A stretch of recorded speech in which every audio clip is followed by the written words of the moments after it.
Il y a 14 références au jour du sabbat dans le livre de Néhémie. Il y est question de l'annulation du sabbat. Si vous désirez une preuve de cela, allez vers Malachie, le contemporain de Néhémie. Vous verrez ce qu'il a à dire à ce sujet. Mais ici, dans ce livre de Néhémie, le sabbat est mentionné 14 fois. Aussi, il a une très large place. Vous savez que ces gens représentaient l'annulation du sabbat. Or, je ne vais pas me mettre à argumenter pour l'adventisme du 7e jour ou pour l'observation du dimanche. Le motif est beaucoup plus élevé et plus glorieux que cela. Mais souvenez-vous que le sabbat était l'alliance la plus ancienne en existence. Dieu se reposa de ses œuvres le 7e jour et Dieu sanctifia le 7e jour et demanda qu'il soit sanctifié perpétuellement.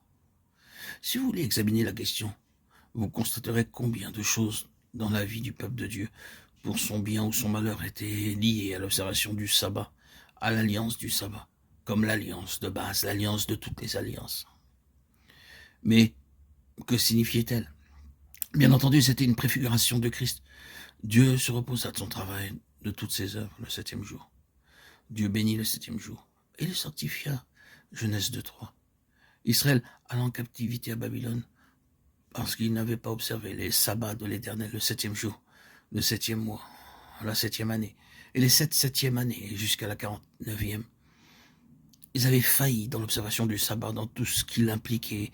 Aussi les envoya-t-il à Babylone pendant 70 ans à cause de ces sabbats. Ce qu'un homme aura semé, il le moissonnera aussi, Galates 6:7. C'est toujours le « ce ». Et maintenant, cette muraille en ruine parle du sabbat violé, du sabbat annulé.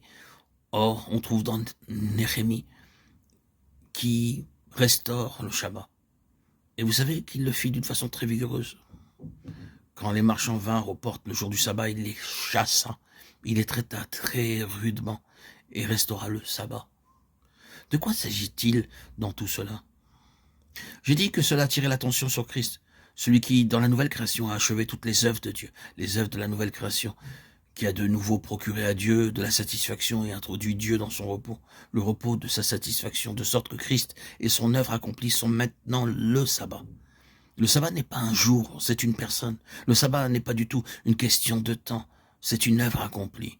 Et ainsi, toute violation à son égard est sévèrement traitée par le Seigneur. Cela signifie ceci: enlever un petit fragment à l'œuvre pleinement accomplie de Christ et la satisfaction absolue de Dieu à son égard, et vous violez le principe du sabbat. Vous bradez l'alliance. Si seulement on réalisait ces choses, cela détruirait l'adventisme du 7e jour en 5 minutes. Eh bien, dites-vous, ne devons-nous pas observer le jour du Seigneur? Oh, oui, mais comme un témoignage, non pas comme une question de loi. Nous nous rassemblons maintenant un certain jour, le premier jour de la semaine, pour célébrer la vérité glorieuse que Dieu est satisfait dans son Fils.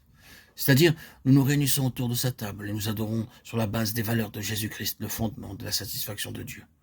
Ôtez quoi que ce soit à cela et vous violez le sabbat. Or, le témoignage qui doit être rétabli signifie simplement qu'il doit y avoir un peuple qui jouit du fait et se réjouit en la grande réalité que l'œuvre de la rédemption est glorieusement accomplie. Dieu se trouve en repos, entièrement satisfait, son peuple est entré dans son repos. Présenté de cette façon, cela peut paraître très simple, mais ne sommes-nous pas mis à l'épreuve quant à son aspect pratique?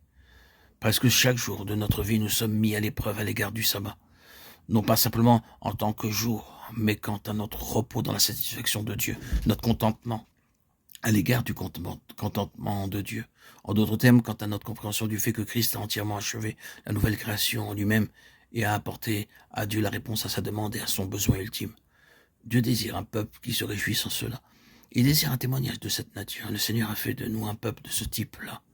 La muraille proclame cette vérité. C'est pourquoi, comme vous le remarquez aussitôt que la muraille fut achevée, Néhémie, qui, entre-temps, avait fait une visite à Babylone et était revenu, s'empressa de rétablir le sabbat et de tout mettre en ordre par rapport au sabbat.